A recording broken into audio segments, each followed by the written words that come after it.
Hola, hoy vamos a revisar un tema que como médicos generales en Chile tenemos que manejar sí o sí, el cáncer de próstata. Especialmente si están preparando el UNACOM, esto es fundamental. Así que vamos a hacer un recorrido bien práctico por el diagnóstico y el manejo inicial. Y para que se entienda bien la importancia, partamos con un dato que es, la verdad, súper potente. Es la neoplasia sólida más común en hombres. ¿Qué significa eso en la práctica? Que lo vamos a ver, y mucho, en el día a día de la consulta. Bueno, esta es la hoja de ruta que vamos a seguir. Primero, la relevancia clínica. Después, la pesquisa, a quién y cuándo. Veremos las herramientas que tenemos, o sea, el APE y el tacto rectal. Luego, un punto clave, la derivación. Y para cerrar, ¿qué pasa después con el especialista y cómo funciona todo esto en el contexto del GES aquí en Chile? Ok, partamos con el primer punto, la relevancia clínica. Y aquí hay algo bien particular, una especie de paradoja. Porque, a ver, si es tan frecuente, uno pensaría que es fácil de diagnosticar, ¿no?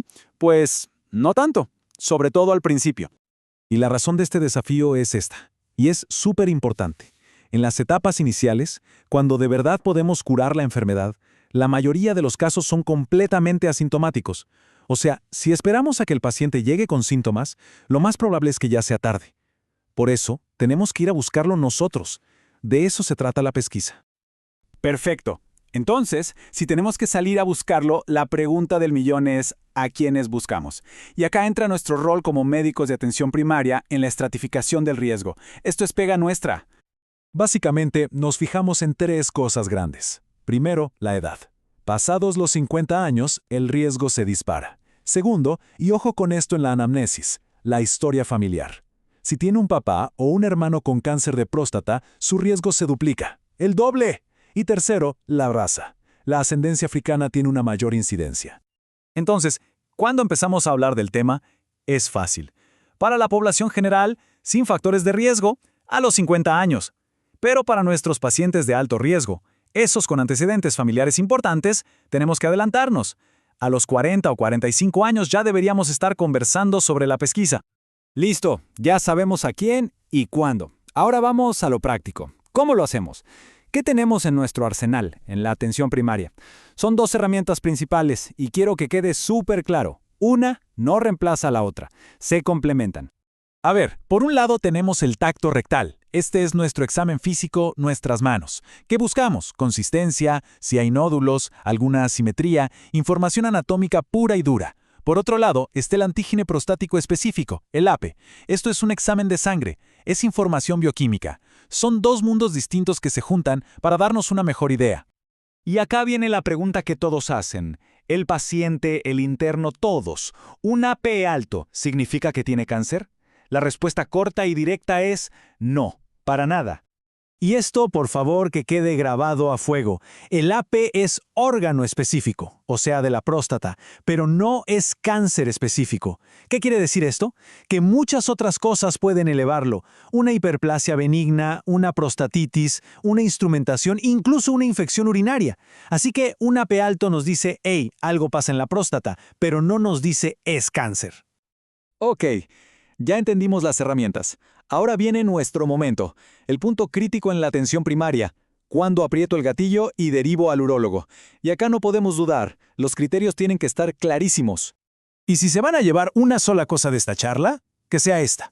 Un tacto rectal sospechoso es indicación absoluta de derivación. Absoluta. No importa el valor del APE. Me da lo mismo si el APE es de 0.5. Si al tacto hay un nódulo, una zona dura, ese paciente se va al urólogo. La clínica manda. Entonces, para ordenarnos, nuestro algoritmo mental es súper simple. Hay dos grandes motivos para derivar. Motivo 1, tacto rectal sospechoso. Punto. Motivo 2, un antígeno prostático que está elevado. Pueden ir juntos o por separado. Ok, hablemos de los números del APC. El corte clásico es 4. Sobre 4 se deriva. ¿Qué pasa entre 2.5 y 4? Esa es la famosa zona gris. Ahí hay que evaluar al paciente en su conjunto, la edad, los antecedentes, la evolución del APC. Es una resecisión más fina. Ahora, ojo, si el APC está sobre 10, la probabilidad de cáncer es alta. Y si está sobre 20, ahí hay que pensar sí o sí en una enfermedad avanzada. Y bueno, una vez que derivamos, nuestra pega no termina ahí. Es súper importante que entendamos qué viene después, qué va a hacer el urólogo. ¿Por qué? Para poder explicarle al paciente, para manejar su ansiedad y acompañarlo en lo que sigue. Recordemos, ni el tacto ni el APE confirman el diagnóstico. El único que pone el sello de cáncer de próstata es el patólogo mirando un trozo de tejido. O sea, el diagnóstico definitivo, el gold standard, es la biopsia prostática, que la hace el especialista guiado por ecografía. Una vez que tenemos el resultado de la biopsia, aparece un nombre clave, la escala de Gleason. ¿Qué es esto? Es una nota que le pone el patólogo a la agresividad del tumor. Y créanme, este no es un número más, es por lejos el factor pronóstico más importante en la enfermedad localizada y va a definir todo el tratamiento. Y la interpretación es bastante directa. Si el Gleason es 6, hablamos de un tumor de bajo grado, bien diferenciado, más tranquilo por así decirlo. Un Gleason 7 es un grado intermedio. Y ya de 8 a 10, bueno, ahí estamos frente a un tumor de alto grado, poco diferenciado y bastante más agresivo. Entonces, con toda esa información, el AP, el Gleason, el tacto, el urólogo define la estrategia. Para una enfermedad localizada, o sea que no ha salido de la próstata, hay varias opciones. Para tumores de muy bajo riesgo, a veces se opta por una vigilancia activa, que ojo, no es no hacer nada, es seguirlo muy de cerca. Y para otros casos están los tratamientos ya curativos, como sacar la próstata, la prostatectomía radical o aplicar radioterapia. Y para terminar, tenemos que aterrizar todo esto a nuestra realidad, al sistema de salud chileno. Y aquí la palabra clave es GES. El cáncer de próstata está cubierto por el GES, es una patología GES. ¿Y eso qué significa? Que hay garantías por ley. El paciente tiene garantizado el acceso al especialista, a los exámenes para el diagnóstico como el APE y la biopsia, y por supuesto al tratamiento y al seguimiento. Y nosotros, en la atención primaria, somos la puerta de entrada para que el paciente acceda a todo eso. Entonces, para cerrar, una reflexión. A ver, ya revisamos la evidencia, conocemos los criterios, tenemos las herramientas, sabemos el qué hacer. Pero el gran desafío para nosotros en el día a día en la consulta es el cómo. ¿Cómo convencemos a ese paciente de 55 años que se siente perfecto de que se tiene que hacer los exámenes?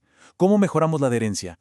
Esa es la pregunta que de verdad marca la diferencia y con la que nos quedamos para la práctica diaria.